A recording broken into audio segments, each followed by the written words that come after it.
Hey there! It's time to talk about core experience number 5, normalizing challenges, which is something that most product creators completely overlook in their desire to get people from mission to mission accomplished. You could have the best product in the world, but if you don't address the natural challenges people face as they do new things and try to change their lives for the better, chances are high that the vast majority of your customers will feel stuck, frustrated, overwhelmed, and maybe even give up. Why? Most people give up on their hopes, dreams, and goals before they reach them. The gravitational pull of the way things are is just too strong. And when you combine that with the natural survival instinct that keeps us safe, it's hard for most people to reach escape velocity. That's why the whole self-help industry exists and why you and I are in business. According to Tony Robbins, who is widely considered the most influential personal development expert in the world, 80% of success is due to psychology, mindset, beliefs, and emotions, and only 20% is due to strategy, the specific steps needed to accomplish a result. Without the proper psychology, strategy has limited use. On a similar note, Tony Robbins also says that true business mastery is not about eliminating problems and obstacles, it's about anticipating them and putting in place the systems you need to be prepared for the setbacks rather than blindsided by them. Whether that's physical, mental, or emotional systems, it's easiest to face challenges when you're prepared for them. As one of my mentors said, Marisa, when you plan for what you know is going to happen, you can't fail. Normalizing challenges is all about noticing and anticipating the challenges people face in getting from mission to mission accomplished and letting them know what to expect along the way. One of the biggest reasons I encourage an earn while you learn, iterate your way to awesome approach to delivering your experience product live at least the first time you offer it is so you can connect with your customers and witness firsthand where they're getting stuck. I made a lot of changes to this product based on the questions and conversations I saw on the Facebook group, where I saw people feeling stuck, confused, or overwhelmed. It was super valuable for me to be in close connection with my students as I crafted this program rather than assuming that I knew everything or presuming that I was going to get everything perfect the first time out of the gate. Because the truth is that what works for me may not work for you. The world is full of people with different temperaments, thinking styles, learning styles, sensitivity, and types of intelligence. What comes naturally and easily to me may be a huge struggle for you, and vice versa. The more firsthand experience you have with your customers, clients, and students as you create your product, the more you'll start to see where people get stuck or feel challenged, and it may surprise you. The reason you're creating the experience product that you are is because you're talented in your topic area, and the reason why your customers are coming to you is because they're not strong in the area that you are. So it's important to get a first-hand experience of how people are actually responding to your product. It's very common for the most talented product creators to have what's called a cognitive bias towards their subject matter. A cognitive bias is when someone thinks that their subjective reality is the objective truth. For example, maybe you assume that everyone will naturally see the importance of what you do or teach. Maybe you assume that everyone will want to learn absolutely everything about your topic. Or maybe you assume that everyone will just get it. But that's simply not the case. Unfortunately, the better you are at what you do, the more likely you are to have a cognitive bias, and the harder it can be to translate your topic to people who don't have the same skills, background, and expertise as you. Let me tell you a story. When I was in high school, I split my days between an art school, where I studied creative writing for half a day, and a more typical high school, where I studied the usual science, math, history, and English. In the art school, we read and wrote every single day. I was assigned to craft a test around the Virginia Woolf book, Mrs. Dalloway. So I created a test with multiple choice and essay questions related to the details that I noticed in the book and the things that I thought were meaningful and significant. I was amazed to see that nobody else remembered the things that I remembered. My peers scored less than 50% on the test that I had designed. Basically, I created a test that was easy for me that everyone else flunked. That was one of the first times that I really realized how differently my brain worked from everyone else around me. Now, that's not a bad thing. I wouldn't be able to do what I do if my brain didn't work in the way that it does. It just means that I had to learn how to translate what I do to the rest of the world if they were going to follow along and get the results that I wanted them to get. Normalizing challenges is the opposite of the everything is awesome approach that most businesses and trainers take, where they promise the sun, the moon, and the stars overnight with no work on autopilot because they think that if they let their customers know that something is going to be challenging or take work, then they're not going to do it. Man, I feel so good right now. I can sing this song for hours.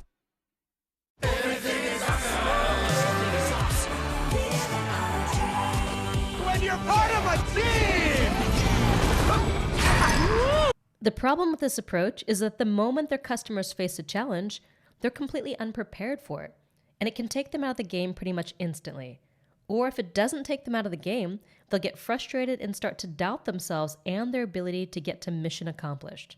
They'll lose the self-trust and self-belief they need to keep going and get across the finish line to mission accomplished, because they don't realize that the challenge they're currently experiencing is completely normal and a natural part of the journey. Now here's the kicker.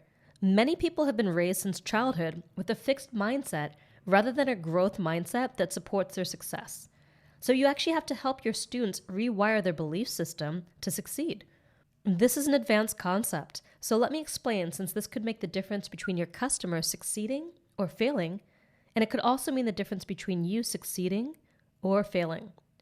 Carol Dweck is a Stanford psychologist who wrote the book Mindset, The New Psychology of Success, which I highly recommend.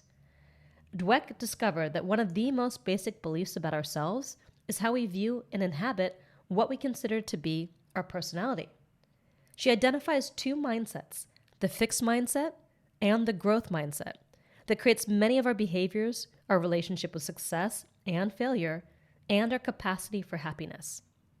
A fixed mindset assumes that our character, intelligence, and creative ability are static. We can't change them in any meaningful way, and success is simply the affirmation of that inherent capability. A fixed mindset leads to the desire to look smart and preserve their identity, which can't be changed. So a person with a fixed mindset tends to avoid challenges. They tend to give up easily when they face an obstacle. They tend to see effort as useless or detrimental. They tend to ignore constructive feedback, and they often feel threatened by the success of others because they have a deterministic view of the world. As a result, they may plateau early and achieve less than their full potential unless they're able to shift to a growth mindset. A growth mindset is based on the assumption that intelligence can be developed. This leads to a desire to learn and a tendency to embrace challenges and persist in the face of obstacles. People who've developed a growth mindset tend to see hard work and effort as the path to mastery. So they learn from failure and criticism. They find lessons and inspiration in the success of others and have a sense of their own free will and ability to change their life and circumstances. As a result, they fail forward and reach ever higher levels of achievement. They also tend to be happier with themselves along the way, since they see challenge and failure as a springboard for growth, whereas people with a fixed mindset tend to see challenge and failure as a threat to their identity.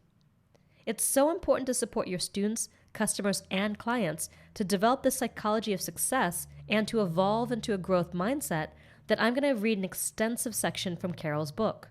For 20 years, my research has shown that the view you adopt for yourself profoundly affects the way you lead your life. It can determine whether you become the person you want to be and whether you accomplish the things you value. How does this happen? How can a simple belief have the power to transform your psychology and, as a result, your life?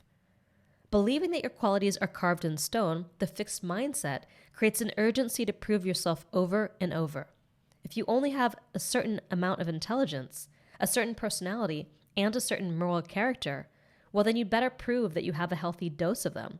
It simply wouldn't do to look or feel deficient in these most basic characteristics.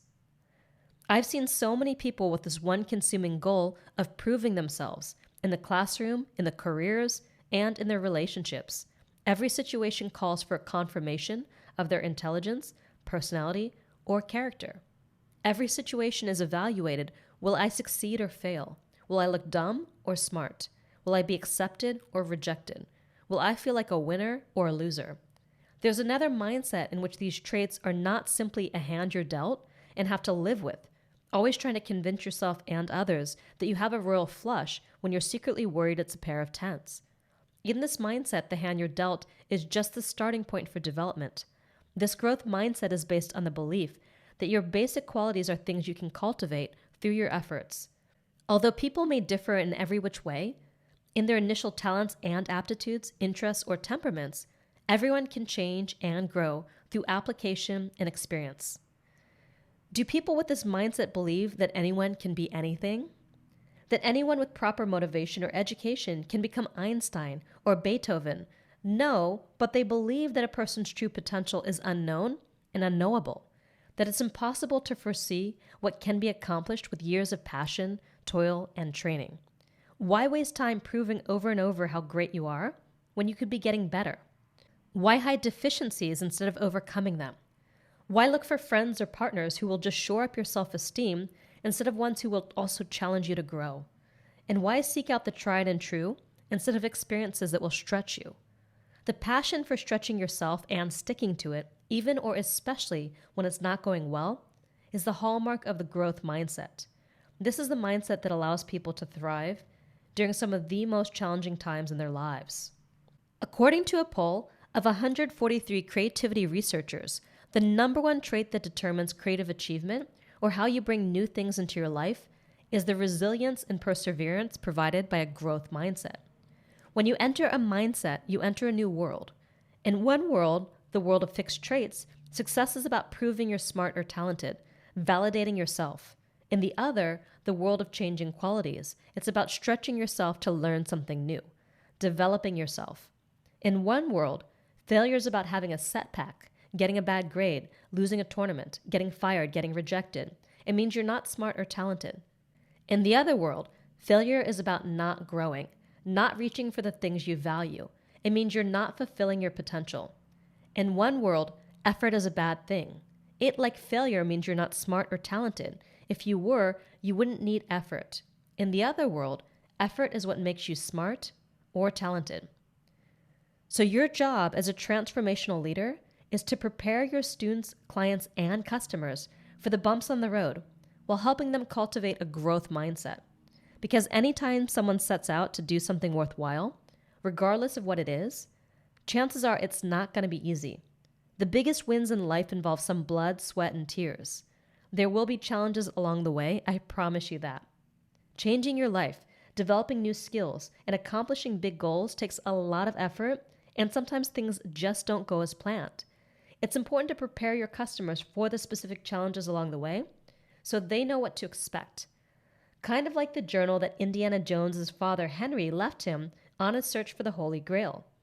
In the journal were detailed diagrams of the 3 tests of faith that he would face on his way to the Grail: the breath of God, the Word of God, and the path of God, which allowed Indy to mentally prepare for the journey ahead and ultimately succeed on what felt like an impossible quest.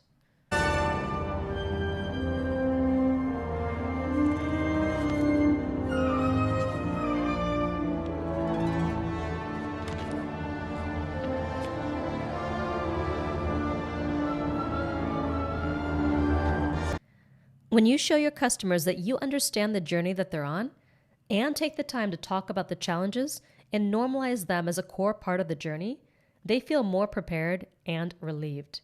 Normalizing challenges gives your customers the experience of feeling cared for, like you care about their success and you've taken the time to support them through the rough patches. Instead of denying how they feel, you're validating them while encouraging and sometimes challenging them to keep going. There's a fine line between enabling people's story of struggle and empowering them through it with compassion and grace. It really helps to share your own personal stories of challenge, of failing fast, of breakdown to breakthrough, as well as the stories of the people that you've helped on this journey, so they can understand that what they're experiencing is natural. I remember talking to my student, Nancy Albright, who was at the point where she was about to give up on her new experience product because she wasn't getting the yeses she wanted. I shared with her that that was a natural part of the process, that the hardest part of any business is going from 0 customers to even just 1 or 2 paying customers, and that once you do, the second and third yes becomes so much easier. I let her know that it was going to feel really challenging and that she'd be hesitant to get into sales conversations at first. She was going to feel awkward and uncomfortable, and that she'd probably get more than a few no's before she got a yes, but that the no's were a good thing. The no's were valuable opportunities to fine-tune her message, her offer, and her enrollment skills so she could get more yeses down the road. Nancy immediately saw that what she was going through was not only normal, but expected and even necessary. And that if she gave up now, she would never achieve her dreams of building her own business so she could provide for her family and be a positive example for her children. That conversation helped Nancy normalize her challenges and give her the confidence to keep going and get through that really awkward and uncomfortable phase of business when you're trying to go from having an idea to getting people to pay for that idea. Flash forward 1 month later, and Nancy just got big yeses from Whole Foods and the YMCA to teach her experience product to children and families, and I'm super proud of her. There are 3 ways to normalize challenges for your students, customers, and clients. The first way is to address the challenges outright, either in the content of your product itself or in the communication you send as you deliver your program, whether that's phone calls, text messages, Facebook posts, or Facebook Lives. You may say something along the lines of, as you go through this exercise, you may feel either this or this. And if you feel this, don't worry, that's completely natural. Or as you go through this product, you may be tempted to want to skip this step, to think that you already know this. I want to encourage you to take the time to revisit this. The second way is to address it on a meta level. Talk about it as a systemic problem so it's not personal. I just did that with the distinction about having a fixed mindset versus a growth mindset. Rather than coming right out and saying, people, you got to change your mindset, I taught this as something that you will want to do for your students, customers, and clients. So it wasn't about you, it was about how you can better serve. The third way to normalize challenges is through storytelling or something called therapeutic metaphor. If it's too confronting to come right out and address the challenge, this gives you a softer way to approach it. In storytelling, you simply share your story or the stories of customers you've worked with that demonstrate how you overcome a specific challenge. I've done this over and over again in this product. I just did this with the story I told about crafting a test around Mrs. Dalloway that all my peers failed, as well as the story about Nancy Albright. In therapeutic metaphor, you might tell a seemingly unrelated story that either puts someone in the right mindset or demonstrates the behavior that you'll need to approach a particular challenge. The interesting thing about therapeutic metaphor is that it actually works best when you don't share the direct connection with the challenge your customer is approaching. You just share the metaphor. Let me give you an example. During one of my webinars, I shared a therapeutic metaphor about a university professor who went to visit a famous Zen master. While the master quietly served tea, the professor talked about Zen. And while the professor was talking and talking and talking, the master poured the visitor's cup to the brim and then kept pouring. The professor watched the overflowing cup until he could no longer stand it. "It's over full. No more will go in," the professor blurted. "You are like this cup," the master replied. "How can I show you Zen unless you first empty your cup?"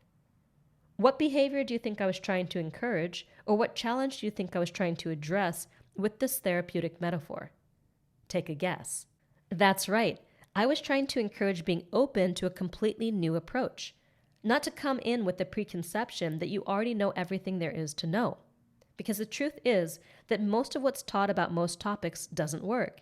And I was about to show everyone on the webinar how what they and I had put in our cups around my topic wasn't even drinkable. Therapeutic metaphor is a more advanced tool that works best when you need to pave the way for addressing something sensitive that could trigger someone's defenses. And if you address it outright, they might shut down. But by telling a seemingly unrelated therapeutic metaphor, you may be able to create an opening where your lesson or training can slip through. I'm always on the lookout for good stories that I can tell in my products, and I recommend that you start to turn on your story radar too. These don't have to be your stories. They can simply be stories that you've heard in the news, or even fictional stories like this one about the Zen monk. Are you seeing how powerful it is to normalize objections before they blindside your customers and take them out of the game? In step 5 of your experience escalation plan, brainstorm a list of the biggest challenges you either think people have or have witnessed them having en route from mission to mission accomplished, as well as any success mindsets they may need to keep moving forward. If you're new to delivering this work, then do your best to brainstorm what you think the biggest challenges are, Then as you start to deliver your product and bump up against your customers' challenges, you can expand this list. There you have it. The first 5 core experiences in the experience escalation plan that you're crafting for your customers to help them build unstoppable momentum as they go from mission to mission accomplished. In the next training, you're going to learn how to leverage core experience number 6, peak emotional experiences, in your experience product so you can engage your customers in the deepest way possible. Now go out there and live your message.